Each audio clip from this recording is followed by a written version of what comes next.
Okay, so I think Corrado has been inspiring, but I'm sure Tony Belloni will be at least as inspiring as Corrado Passera. Tony Belloni has a long experience at P&G, left P&G I think at the beginning of, at the end of the last century, and started at LVMH afterwards, at the beginning of this century. So a long experience in P&G, a long experience now as Group International Managing Director of LVMH. And I'm sure he will be inspiring, as I said before.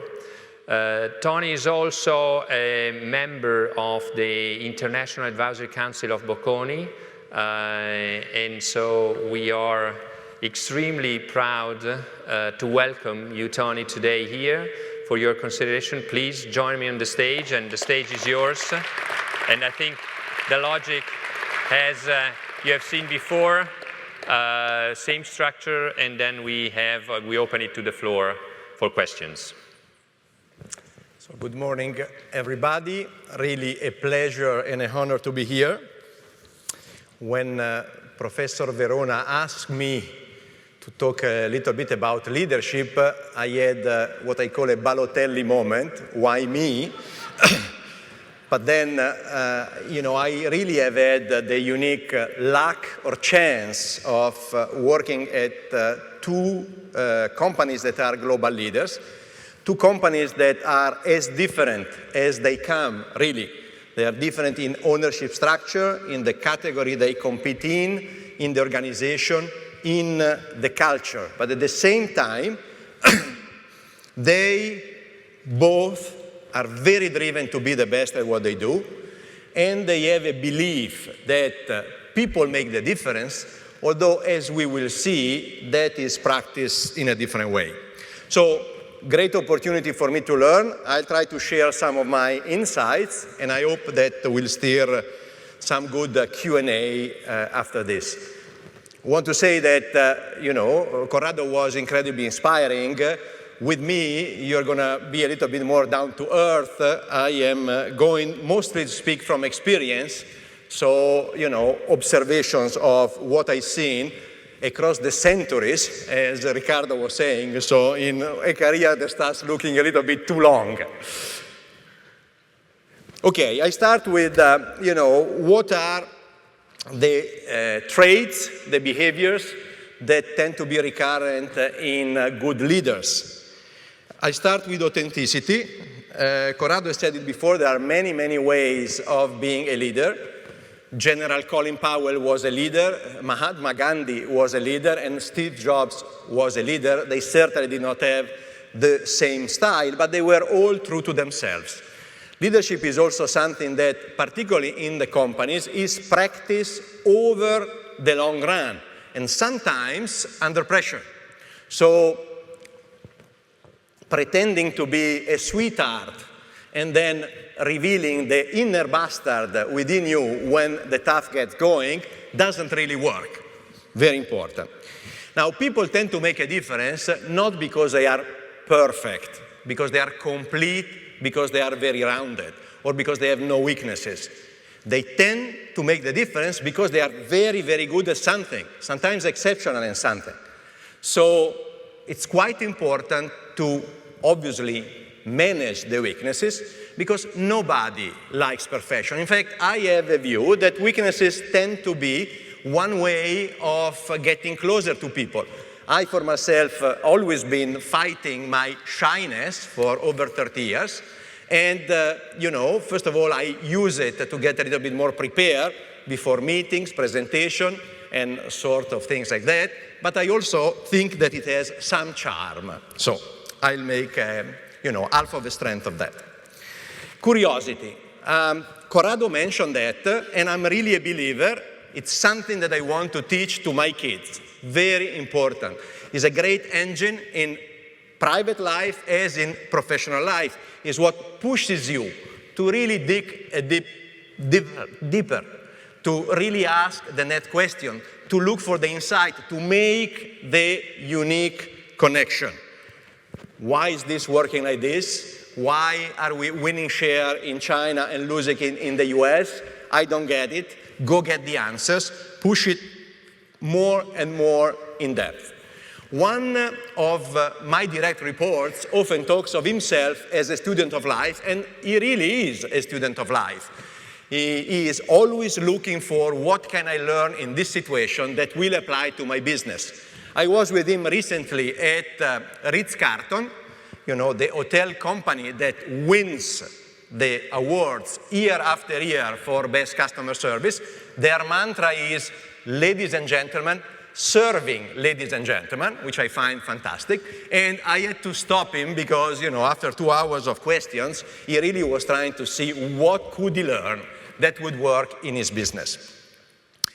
Passion. I know that this sounds a little bit corny or, even buzzwordy, but I have a lot of respect for my competitors. They are full of great, skilled people. So passion is that special thing that makes you go the extra mile, that you will not accept no for an answer. You will be contagious with your enthusiasm. And, the leader will be able to enroll other people so that they stretch themselves in trying to achieve the vision. When people ask me what's special about my boss, this is one thing that I normally go to, because every Monday he comes to the office with a new idea. There is something in him that burns, is the desire to do some more enterprise, something new. In French, there is an expression that is être habité, be inhabited. I think it, really renders well the idea. So I'm much more about capabilities, priorities, and, can we do that? We have a full plate, so I get treated as a bureaucrat every Monday. Character, that's also something very, very important, because values and behaviors are as important as competence. Very difficult to engage people if there is no trust. Can be tough. Nobody said that would be easy. I remember an experience that I had in the very first years of my life at P&G. I was a brand manager, and I had an assistant brand manager who was a very good friend of mine, and I had to recommend whether we would promote him to brand manager, yes or no. We worked very hard together to try and make it happen, but finally I recommended against his promotion. Not an easy thing to do. I cannot say that he was happy about that, but we have stayed friends since. So, obviously he thought that I would be fair. Now, leaders have a tendency to develop strong point of views. That's not necessarily true as a starting point.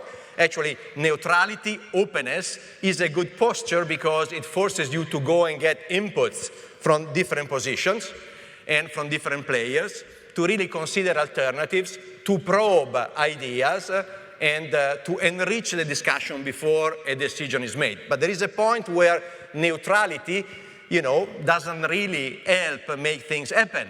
So the leader tends to take a strong position that has the merit of getting into the heart of the discussion, getting maybe other people to say that, they don't agree, and generate facts, discuss issues, and finally lead, as I say, to innovation and decision. Now, I want to talk about a special kind of people that are the contrarians. Contrarians are the people who have the guts, the courage of taking positions against the common wisdom. They are very precious to any team, to any business, and they tend to make great marketers, because they are built in a way that right away they start to think different. I have a great example in the group with Jean-Claude Biver. Jean-Claude Biver is a great expert in the watch industry. He resurrected the Hublot brand and then sold it to us. Jean-Claude today is the leader of our watch businesses. He definitely is a contrarian. He definitely is a great marketer. And he often quotes a Confucian saying that is, only dead fish swims in the current, which, is one way of thinking that is very important. I move on and, how do you make the difference? I have so many things coming at me every day, whether it's emails, meetings, meeting the unions, going to the outside, my boss. How do I stay focused? What should I have written on my desk to remind me where and how I can make the difference? First thing, very important, the one thing that is most important is, do I have the best team? Again, something that Corrado spoke to. There's nothing more important than a leader can do. And it really starts with hiring, because getting the best people into the door, gives you excellent material to play with. Hiring is not something to be delegated to HR. It's true at P&G, it's true at LVMH. The line, the functions own their hiring. Very important. I still spend a lot of time in hiring. I was on the phone 5 years ago for a little crisis of that subject. And this week, I have interviewed 8 or 9 people, 5 from the outside, 3 for inside mobility. You can hire people to do everything except hiring. Now, P&G promotes 100% from within. That's the tradition of the company. That has a lot of merits in terms of creating an homogeneous type of population, favoring one culture, helping communication between geographies and between departments. Does not promote diversity, and it's a little dogmatic. LVMH is a much younger company, okay? And so we have sourced our people initially mostly from the outside, or bringing in people with the acquisitions that we made.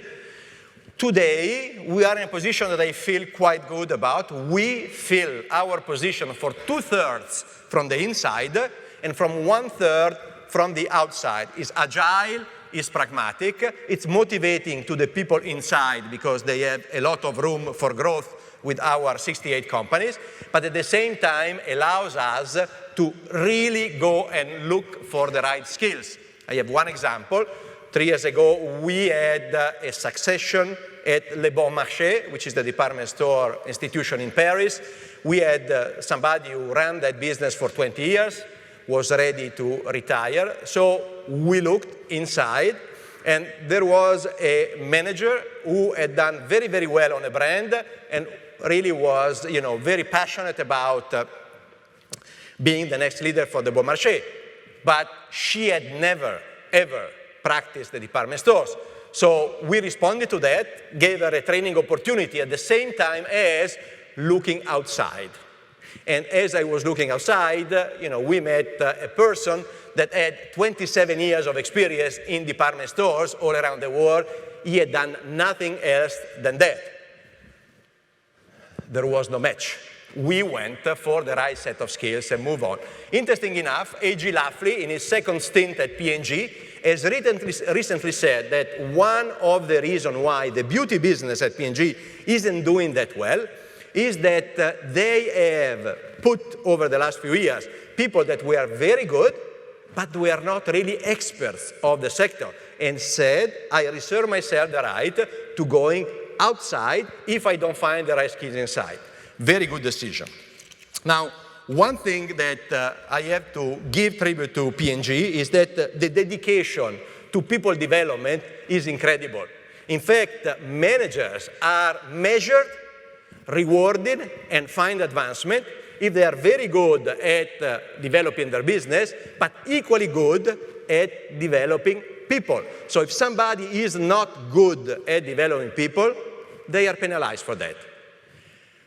I say that it's a little different at LVMH, where we play lip service to those two things, but in reality, some people are great at both. Some people are very, very, very good at the business, much less good at developing their people. And frankly, we don't really penalize them for that. Now, I show you one chart here that is a strong team. And if you are asking yourself what is common to that strong team, you know, the global CEO of Estée Lauder, the global CEO of Campari, the global CEO of Coty International, global CEO of Revlon, global CEO of Baccarat, these are all globals, plus some other positions. Let me be not very modest for a second. All of these people came out of the 4th floor of P&G Italy under my watch. I interviewed, recruited all of them. So it's one of the highlights, frankly, of my career, and I'm incredibly proud of what these guys are achieving. Move on. Do we have the right standards? Both P&G and LVMH put a lot of focus on execution. It's our advertising right? Are the stores exciting?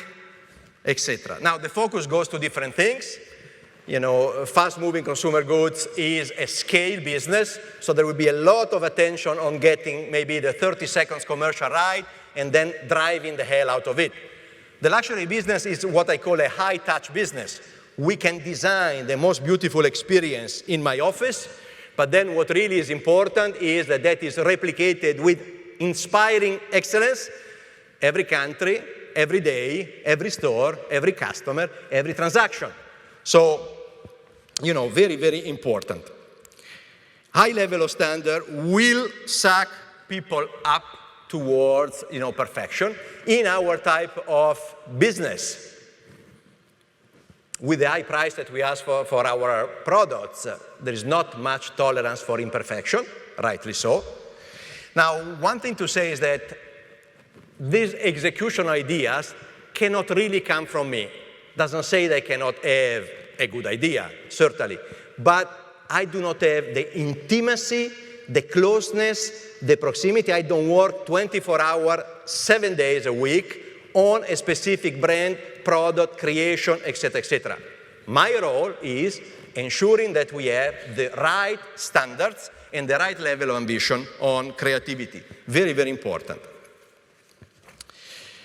Where are the big distortions, opportunities? Is one that I like very much. So every business is really a portfolio. If you think about P&G has more than 100 brands, we have 68 brands at LVMH. But every brand is also a portfolio. It's a portfolio of geographies, it's a portfolio of line of products, it's a portfolio of customer segments. It's very important to dig down, really understand the nuts and bolts of the business, but even more important is then to step back and identify the few things that make a big difference so that they are treated in a different way. So they are not buried in the sea of priorities, finding something that shines and then putting the pedal to the metal. It's one of the most important things to do. I give you one small example, and not by chance I try to use positive examples, but we bought a brand, actually it was bought before I joined LVMH, which is called Fresh. It's a cosmetic brand, natural-based. This brand was distributed in the US essentially and had a few agents around the world. The business drifted around 25 to 30 million turnover for 10 years. We really did not know what to do, and among the CEO priorities, you know, we never had time to look at it. One day, we saw that for some reason, the business in the West Coast was doing much better than the East Coast. And as we started looking, we saw that, you know, it was the much higher presence of Asian customers on the West Coast that was, you know, really driving the business. So there was something there. We decided to become more intentional on the business. We took back the business from the agent in Hong Kong. We decided it's relatively low risk. We'll try a different approach, trying to be serious and building this business in Hong Kong. And, you know, we have been quite impressed with what we did. 3 years later, we are top 10 in Hong Kong. We are top 5 in the doors that we are. We are introduced in China. We only have 15, 20 doors. We have taken back the business in Korea, but the most important thing is we now want to be big. We act as if we were big, and we will be big. We are very intentional. The business has gone from the 30 millions I was talking before 3 years ago, will be shy of 200 million this year, but frankly, the team is focused on $500 million, and I'm thinking of how do I put their eyes on $1 billion without really breaking the organization. So finding something that shines and then being very intentional about it is so important. GSD, and I will not explain exactly what that means, but it means making things happen. Organizations are living entities. They have their flow, they have their pace, and they are becoming so damn complex. Sometimes easy to confuse activity with real progress. Sometimes the processes are becoming so complicated, and instead of being means to a purpose, they become the purpose itself. Well, the leader has a unique point of observation that is the helicopter view, and has the lack of not being dragged down into many complexity and daily details. So, should have the lucidity of looking and say, are we sort of managing, and drifting, or are we really advancing? Do we have the right resources? Is there any territorial infighting that happens very often? Is the clear objective being lost? That's the moment for an intervention, for refocusing, for providing the right resources. Very important, making things happen. This is one critical activity. I go forward, I get a little bit closer to everyday life, okay? How things happen in everyday life. Both P&G and LVMH have over 100,000 employees each. I certainly do not engage with all of them individually, but I can do a lot that impacts on their behavior, their values, and how they spend their time. First thing, nothing more powerful than role modeling. Really, people define what they believe in by their acts much more than by their words. And you have a lot of examples, but if the leader of the marketing department works well with the leader of the R&D department or the commercial side of the company, you can be sure that their departments will follow suit. Same way works in the other sense. If one of these leaders has the bad habit of losing his temper, do not be surprised if that behavior will be seen as acceptable. Once again, I would use my boss as the most striking example of this. So Mr. Arnault makes year in, year out, the list of the top 10 richest men in the world. And still, this week, he was in Asia, and there he spent 90% of the time in store. And as we speak, what time is it? 12:30. I think he is at Sephora, Champs-Élysées, or at Bon Marché. Now, I doubt that the shareholders or the investors would believe that he spends his time on the right thing, but I think they're wrong. On one end, he wants to stay very close to the first line of business. He goes there because he speaks to the customer, he speaks to our cast, he really believes in staying close, he loves that. But even more important, if he does it, there are 100,000 people behind him that believe that that is important, and they will do it. So example is very, very important. Second point is the conversation. I don't call conversation the little chat. I call conversation the flow of communication that exists between me and my boss, me and my peers, me and my direct reports, me and the teams on the different brands. So my key role, and again, Corrado touched on that, is really not that of making decisions all the time, not at all. My key role, and I'm quite good at that, is that of asking questions. And I ask questions with the objective of having the teams really think through their choices, their programs, sometimes take up their head and see that something has happened in technology, there is a trend in customers, that there is a new competitive move.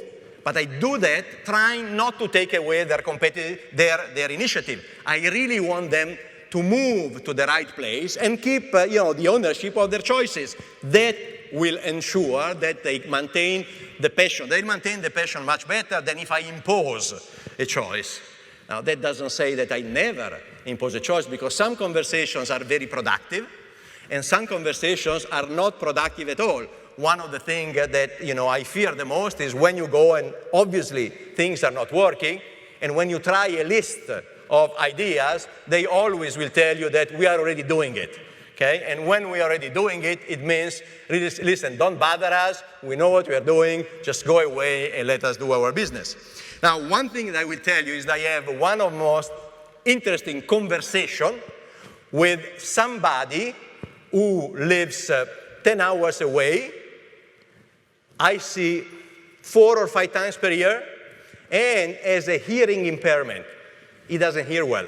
So, obviously he hates, telephone calls, but he's a master at emails. I got one last night that, again, explained to me. So he makes a strength of that, and I try to adapt, and we engage, very productively together. Very interesting. Conversations is one critical management tool for the leader. Let me go on to the next point, that is big picture and detail. I've already touched a little bit on that, but I have a unique transversal point of view. I really can transfer experiences from one to the other businesses. I can focus on the broad strategies. That's my privilege. But at the same time, it's a beauty to be a poet and a peasant, to really dig down and drive down. I had last month a board meeting on De Beers, where we have a joint venture with the people of De Beers, and I felt like I'd really not looked at that business for quite a while. So for the month before, I made a point that every city I would visit, I would go and see their store, talk to the customer, to our people. I would ask around just some of our other jewelry brand, what were they thinking? When I got to the board, I'm not saying that I was the most expert on the business, but I certainly was a very credible partner in the discussion, and I felt equipped because I had on my hands exactly what was happening. One subset of this is the beauty of contributing a healthy doubt. From time to time, you have teams who are very stable with their leaders. They stay in place for a long period. Obviously, in the first few years, they analyze, they bring their own solution, they adapt the business model, and then over time, they have trouble getting out of that. In fact, when they get together, they keep talking and reinforcing each other on how right we are. Well, that's a good time for intervention, and where, again, having opportunity of looking around, not having your head down, but it's a big opportunity. I can, mention several examples. Recently, I had 2 where I say, listen, I saw the right thing in both cases. Quite interesting. In one case, I managed to engage the team and to get them to not only reflect, but jump and own a much better strategy. They went well beyond my observation. In the other case, I really did not manage to change the course of things. So very poor GSD on me. It happens. Now, I want to move on to something that is, some strong beliefs. I've just limited myself to 3 or 4 points. First of all, very clear priority in my mind. You focus on the brand, you focus on the product, you focus on the brand equity well before thinking about the financial rewards. If the customer is delighted, the financial rewards will come. It's a deep down conviction, obviously affected by the business I'm in. Of the 68 brands that we have, 25 have more than 100 years of existence. So we are guardians of the temple for a relatively short period in our life, and our key objective, what we say to new people, your number one job, is to ensure that these businesses continue to exist 100 years from now. There's also a second job. Let's try to make some money on the way, obviously. I have one example here that is a fashion show that we did for Fendi a few years back on the Great Wall. The brand was late entering China, and we wanted to do something that would put the brand on the map. So we said we want an event that can be seen from the moon. What is better than the Great Wall? So for those people that were there and that had access to that through many media vehicles, it was an incredible event. It also cost us an arm and a leg, had no financial logic, but was so important in establishing the brand there. I have two other examples that are both related to M&A. So we have Flavia here that has been working for Bulgari for many years, and I have also Loro Piana. People ask me very often, what are the financial threshold, the financial parameters when you make an acquisition? And the point that I really want to make, that it's not about that. It's not about that. We did those two acquisitions without banks. It's much more about, do we have here a fantastic brand that 100 years from now will still be thriving? Do we have a group of people that we can build on and that bring us absolutely, fresh knowledge? That is really the way we think. Then, did we pay expensive money for both of them? Yes. But if we do a good work, we'll look back and say, these were both great acquisitions. Second point, strategy. So P&G runs a corporate strategy exercise which is called OGSM, Objectives, Goals, Strategy, and Measures. They really start top down with a shareholder value objective, let's say in 3 or 5 years.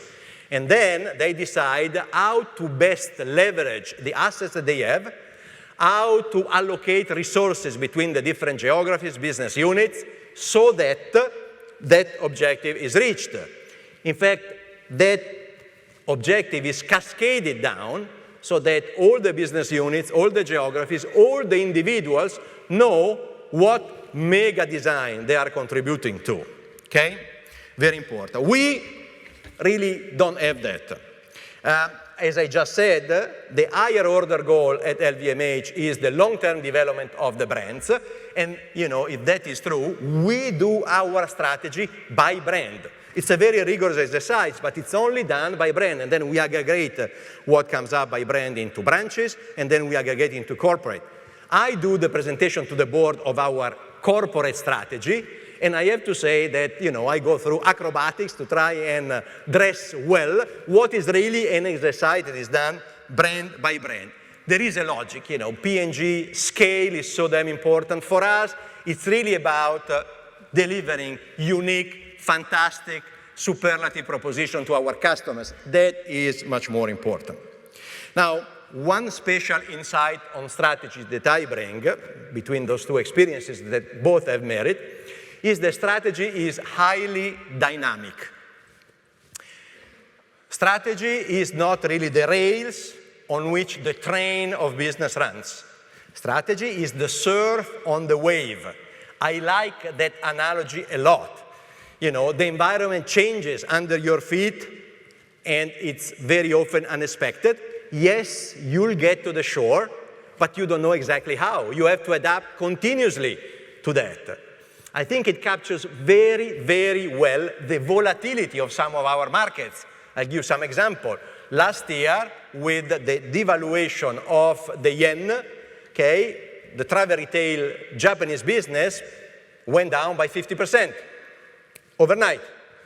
With the anti-corruption law that was put in place in China, a brand of continuity like Rolex had a growth around 20% in 2012 and a decline of about 20% in 2013. Just recently, I'm facing quite a big crisis on our cognac because of the same law. They are closing down all of the restaurants where they had banqueting for officials in Beijing. They are closing down all the nightclubs. So we have a big problem in our hand. We are moving all of our stocks to the US and trying to build that business. So very dynamic, and I have a powerful testimony to support me on that. Strategy is not an action plan for the long term. It is rather the evolution of a central idea in continuous adaptation to circumstances that change all the time. Strategy is dynamic and should anticipate. Jack Welch, you know, the famous CEO for many, many years at General Electric. Move on to another point, that is the power of execution and creativity. If you really think about it, the only strategy that customers see, it's in fact their execution. Again, you know, there is tremendous impact from the way the strategies reach their customer. P&G, I said before, you know, you optimize the moment of truth. For example, the moment of usage is a moment of truth, and there is a lot of precision and work that goes in there to optimize that. In luxury, we really deal with emotions. We need to create a sparkle, we need to create a dream, we need to create an emotion. It's the only way we can justify why some of our customers who have 25 bags and 32 pairs of shoes will be ready to buy the next one. We have to offer them incredible aesthetics, a beautiful material, magnificent workmanship, or maybe a communication that helps them identify with a lifestyle that they find very gratifying. So this is, you know, important. Now, at P&G, the mantra has always been consumer is boss. So customer satisfaction and customer preference is achieved by responding to the customer needs with better technology, innovation. For us, it's slightly different. We say that we are consumer-inspired, but creatively driven. Obviously, understanding the customer is very, very important. That represents the platform on which we ask our creative talents to really work. But we are asking them to go well beyond what the customer knows. In fact, we ask them to come up with something that the customers don't know. Okay, that will excite them, will create a preference, sometimes even establish a trend. I always say to all of our people, we win, you know, the how to win strategy, we win by offering our customers superlative or extraordinary product, image, experiences. And the most important word in there is extraordinary, because doing things well in luxury is just not enough. I have too much respect for our competitors, a lot of good competition out there, and the customer is incredibly demanding. Few examples just to talk about that and make it come alive. Einstein, very credible. Logic can take you from A to B. Imagination can take you everywhere. Very powerful, very powerful. This is the fashion show of Dior. In the space of 15 minutes, we burn a few millions, and what is exciting is that we don't know what goes on the runway. Okay? They have completely free reign. It's their moment to make a statement. We know what goes in the showroom, obviously. This is you know, another example. This is a fragrance for Guerlain. All of the fragrances use two things, the background of Paris and celebrities. We came up with a different type of language. We said we are going to use two artists and use, you know, cartoons to really create the archetype of a Parisian lady, but done in a different way. We had everybody against us, including my boss. We said, we still want to go ahead. He said, okay, do it. We have, you know, the market leader in several countries with that fragrance. This is Jeff Koons. We did a little activity with him by dressing our Dom Perignon bottles with, you know, inspiration from his Venus. So we had a limited series, and lucky those who have bought one, because we sold it for 15,000. It's already 80,000 4 months later, but we also had a big commercial success. This is the Sephora store on Nanjing Road in Shanghai. Sephora suffered initially in China because the brands were not giving us enough margin, so the first stores that we did in 2005 were very poor executions. So we have then come to the decision that we had to elevate the image. We did a lot of things, but we decided to do one flagship on the key road in Shanghai, and I think we have the most futuristic and fantastic store in beauty in the world. This is Tony Fadell. I don't know if you are familiar with the guy, but you know, read about this. No amount of research can tell you what new feature to incorporate in a product because it does not exist yet. To generate innovation, you must have a thought leader with laser-like vision and a precise idea. Otherwise, you come up with a mishmash of features with no clear backbone. This guy is a serial innovator. He was the one who demonstrated to Steve Jobs what the iPod would look like using Lego.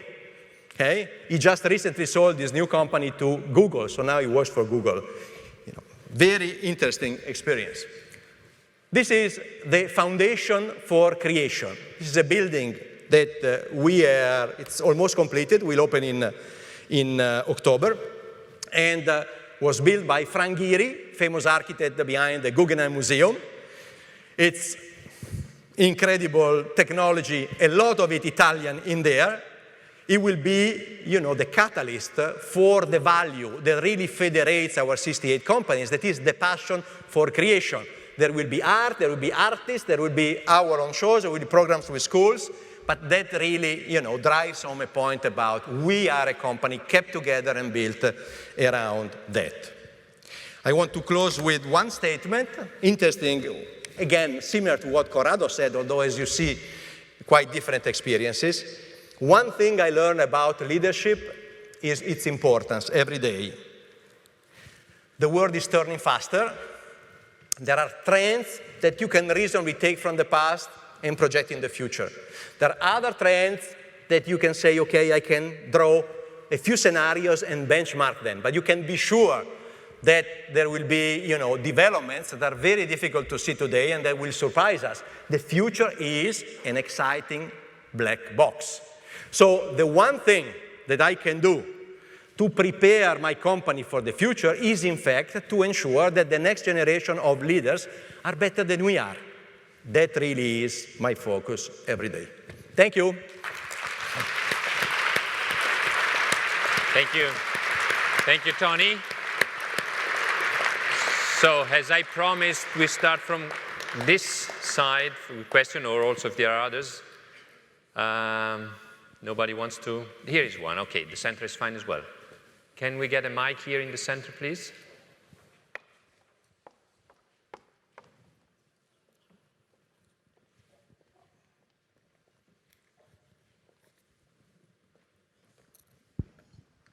Thank you. Corrado Pia, MBA 2004. I wanted to ask you, I believe Italy is the country of beauty and of the importance of cool things, and is more and more positioning, I believe, like the country of luxury products, like in design, fashion, even in food.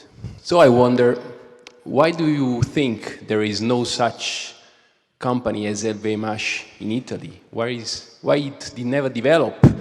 And whether there is any chance any such thing develops in Italy? Thank you.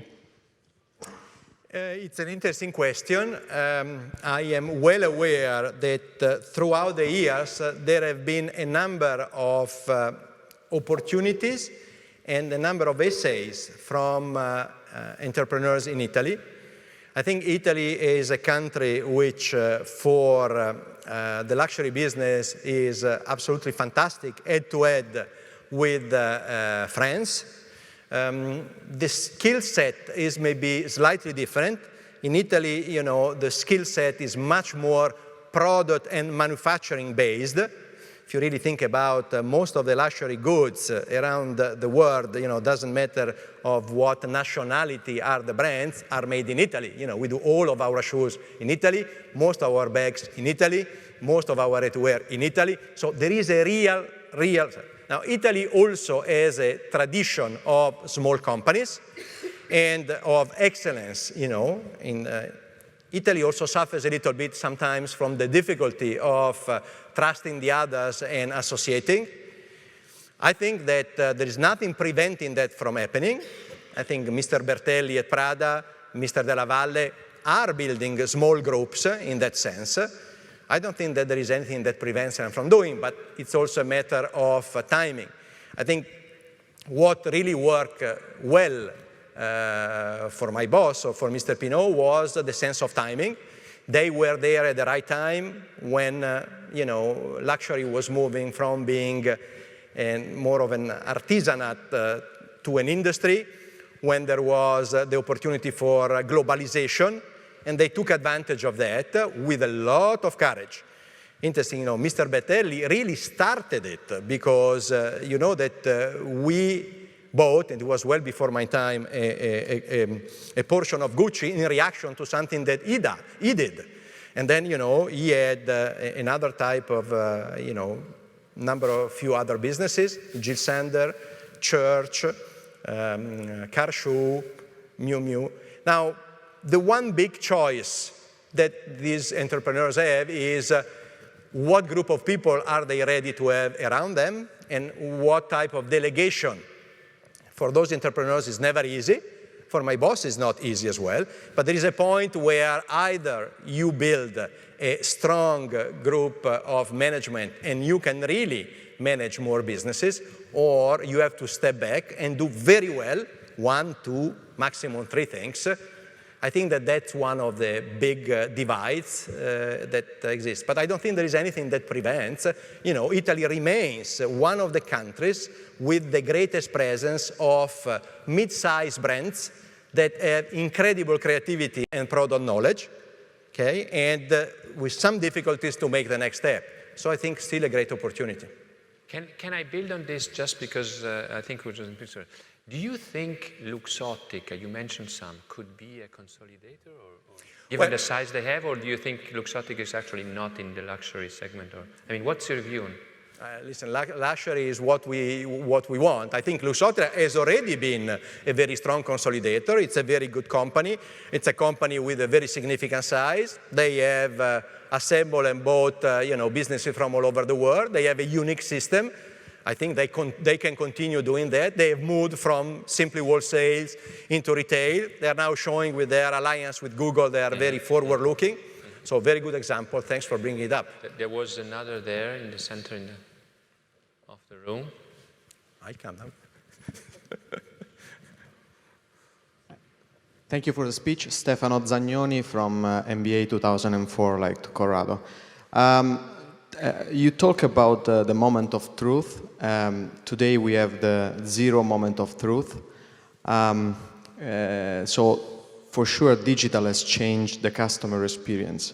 Thinking about a couple of things that you talk through, like Bernard Arnault going around the shops, talking with the customer, so interaction with customer, your direct interaction with customer, or on the other side, touching one of the fantastic extraordinary scarves from Loro Piana. How do you tackle this challenge, which I think it's a challenge? Excellent question, excellent question. We have made the choice a few years back that it was absolutely unavoidable to move into the virtual space because the virtual space started becoming so important in the way people shape their opinions on a lot of things, including brands. So we know for a fact that any research we do, okay, between 50 and 80% of the customers will go to the internet to find out something about their purchase, okay? Whether it's, store locator, do they have the right reference, do they have the right color, do they have the last things coming in, after sales service, okay? So that's sort of an acquired thing. So we need to be very present in that space, decision that we made, trying to recreate in that space the differentiation that it took us so many years and so much effort to build in the brick and mortar walls. We have a lot happening in that. In some countries, we spend 30% of our media investment in digital. I don't think we are, very good at that, but, with our creative chaos, we are doing a lot in that area. It's a different thing when you step into, the commerce side. If you take the published data, quite interesting, you will see that about 4% of luxury around the world is sold via e-commerce. About 7% when you move to the States, which is a more mature market, and about 15 to 20% when you look at the millennials in the States. So that says where things are going. Again, we have taken those as trends and future, so we have a lot of experiences going there. We have one business that is very serious on that is Sephora. We do almost 1 billion sales around the world via the internet. But what's happening today is that this is really spreading. It's not for the geeks, it's not for the early adopters, it's for everybody. I'm actually putting a lot of focus, I was saying to Andrea, on China. I've been there 4 times since the beginning of the year, because I think that exactly in that area, there will be a lot of innovation. It's not so much the high-tech innovation that will continue to come up probably from Silicon Valley, but it's the speed of adoption from the customers. It's incredibly pervasive. You may or may not know, services like Weixi, which is called WeChat in the space of, it's born with mobile. In the space of 3 years, they have between 500 and 600 users. But the most incredible things are happening with that. I'll give you one example. There is this guy, Jack Ma, who Alibaba, and then there is this other guy, Ponima, that runs Tencent, which on Weixi. And they are dominant. So one of the two does a convention with 850,000 taxis in February in China. It's a convention where if you go through their app to reserve, as a customer, you have some little advantages, The other one responds with an equal convention with 650,000 other taxis. Everything is small in China. Well, within a month, there's no other way of reserving a taxi in China than if you go through those apps. Can you imagine the speed of adoption? Now, these two companies are also trying to replace the banks. I was there 3 weeks ago, talking with the owner of one of our department stores. He was showing me his phone, and on this phone there was sort of a number of numbers and then a red part on the top with a number that kept turning. And he was very proud. He was telling me that if you deposit money with those two companies, instead of the 3% that you get from banks, he was getting 5.5% interest. And the thing that kept changing was, this is the interest of the day. And you can be sure that the Chinese like that very much. Now, the government had to step in and stop them, but they had gathered some 500 billion in, again, only a month. So I think we are at a turning point. I think that we have to move. The other thing that is very important is I look at my kids. And when I look at my kids, the importance of the touch and feel experience that we attribute to. We say, going to the store, having the ceremony in the store, having great service. For them, the definition of great service is totally different. They ask me, why don't you have the same stock in the store that you have online? It's much better online. Who cares about, by the way, our level of service is not always making a difference. But, so I think that with the new generation taking food, and frankly, projected to become a big plank of our customer base over the next, maybe not 2 years, but 10 years, we need to be managing a total customer experience with the different components. And frankly, I have, of the 68 companies, only one organization where I put it all together, and that's Sephora in the US, not by chance based in San Francisco. There, I have the responsible for marketing, for CRM, for e-commerce, for digital. It's all one person. Otherwise, we have a lot of silos in the companies. We're still struggling with territory, et cetera, et cetera. So big wake up is the acceleration of that. I think we need to be, Then lots of questions around that. Will these technologies also create discontinuities of all sorts? Will the wearable technologies, create a discontinuity? Will the iWatch kill some of our watch brands? Lots of questions. But I think the first thing is we need to exist in the digital world as much as in the brick and mortar world and manage it as a seamless experience. Here, there is another one.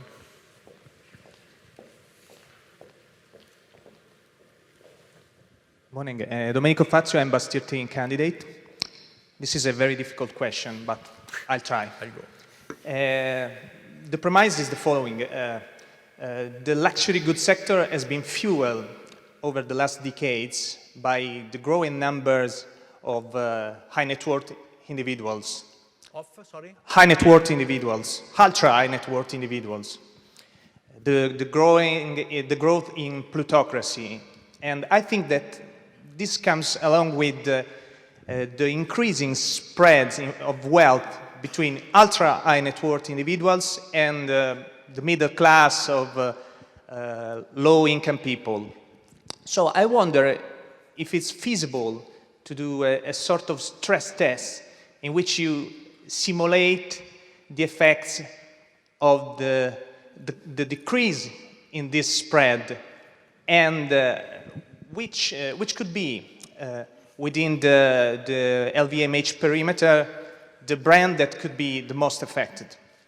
Thank you. Tough question. It's quite relevant in the sense that I am quite convinced that the industry has a track record of having a faster growth rate on any period of time that we look back, between the time we started to measure 25 years ago. When I look at, so it's always been growing fast. And a lot of the vectors that really were underlining will continue to exist. But you are right in saying things will not be exactly the same. What are we seeing today? We are seeing that, the phase of let's make all of our brands global is behind us. We have made that and we have taken advantage of that. That does not say that there are no new markets to be explored. If I think about, Southeast Asia, incredibly young population, driven, if you look at them all together, 600 million people. Okay? So there is a lot to do, and I think that some of the drivers that we have seen happening elsewhere will continue to exist there. But on the other hand, I believe that what you say is right. What we see is that those big brands are not satisfying anymore the customer. In fact, the customers tend to have a much more polarized demand. We continue to see, today, a demand for the higher end, faster and bigger and bigger. I can tell you that on Europeana, over the last 2 weeks, we sold in the Milano store one sale for 241,000 euros, and the same week on the Friday, we sold to a star in the US for 387,000. And they really look for the high. Bulgari, I think Flavia can say, obviously has an incredible business in high jewelry. So that demand, it's actually always existed. If you look at the top brands that really do well there, whether it's Hermès, Patek Philippe, they continue to well. There are new brands emerging. But what we have seen since the crisis in 2008 was something that was already existing in Europe, with a clear polarization of the economy, and that is now happening also in the US. And I think will start happening also in China, where there will be a middle class, which will be what we call the aspirational customer, but that has a demand for a different type of value equation. The Americans are responding with the brands like, you may know or not know, a brand like Michael Kors. Michael Kors is a brand driven by television, is a brand that sells the lifestyle of a luxury brand for a price that is 8 to 10 times lower, but creates a good impression of luxury. Tory Burch is another one. I think there will be more and more opportunity for a divarication and polarization. And for us in particular, we have always been really trying to own the high end. I think we need to develop a presence and a smarter presence with brand also in an emerging segment, because the middle classes all around the world will continue to grow, but they will have probably a set of demands that will be different. I'll tell you one example that touched me. I had last Christmas my daughter, who said, listen, I would really love a bag by one of our best competitors, who starts with a C. She's Chanel. I said, Chanel with all the brands that we have? Come on. But good father, I still went and saw it. So I walked down Avenue Montaigne and I go to the store and say, listen, what about the 255? It's the base. And they tell me, yeah, here we have it, blue, and it's 3,500. So all of a sudden I knew that my daughter would never have it because, at her age. But I really wondered, and I look around me, and, it was all Asians, quite interesting. Then I decided to go to 2-3 other stores, and when I landed on, Mar by Mar Jacobs, this is the second line, and they had a very nice bag, full of fashion content for, I don't remember, it was 420. I said, here you have it, great, it's perfect for you. So I think I have a lot of customers say, listen, I want this, but only if I can be the only one who has it. A lot of customers. One last question. Anybody? Everybody here. Andrea.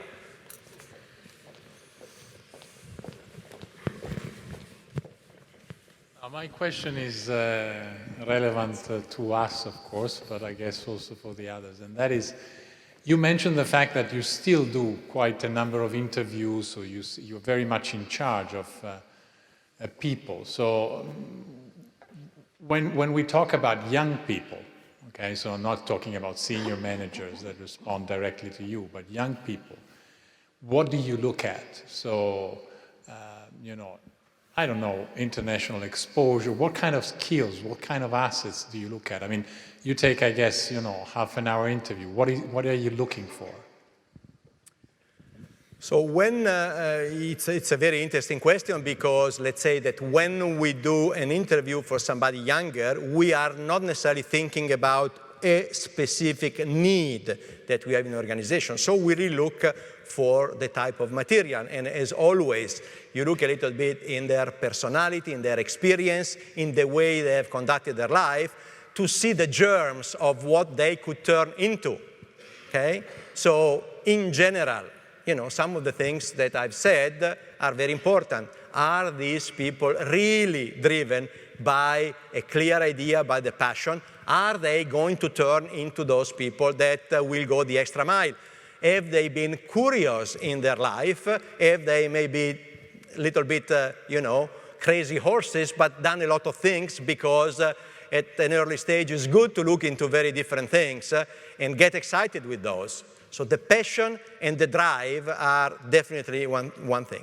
In our particular business, we would also look a little bit at a combination of analytics and flair, analytics and taste. There is that combination that is a little bit specific. Again, that comes from being citizen of the world, from having an interest in our type of products. But just, I think, for people who have lived in Europe, that's a great advantage that we have. We are born rooted in culture. We are used to aesthetics, and we really have an innate strength for that. I certainly can say that the fact I was coming from, a fast-moving consumer goods business and, an American company, well, the fact that I was Italian made me more credible. And in general, I think, we are full of Italians in our studios. Again, as I said before, Italians being an incredible knowledge and experience and touch for product. The others that do that are the Japanese. Again, it comes from the culture. It's rooted there. But, people have to be themselves. What we really look for is great desire, openness to learn, certainly moving around, having the courage for different experiences. I go around the world. We have people in fantastic jobs, but sometimes it's a little bit tough. So you have to be ready to do. We like, good work ethics. We certainly like very good work ethics. We like agility. So we like people who are obviously, good social skills. But if I had to say is drive and passion and a little bit of flair and taste, those would be very, very, very important.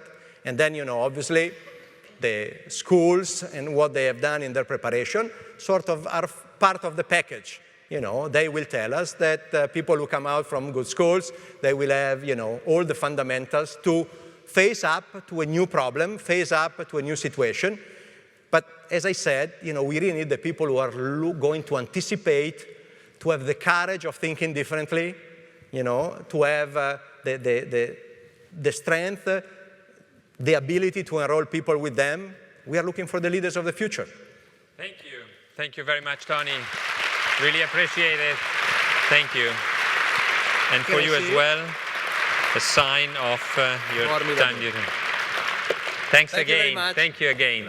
The question around the collaboration between LVMH and the master school at Bocconi is a very good one. We have been extending our program that Bulgari started a few years ago now to the entire group.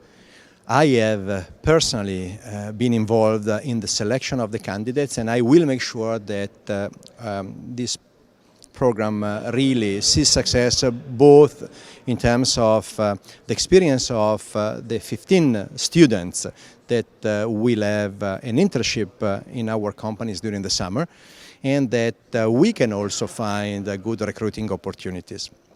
The people I've met were from all over the world. They had great passion for the luxury business.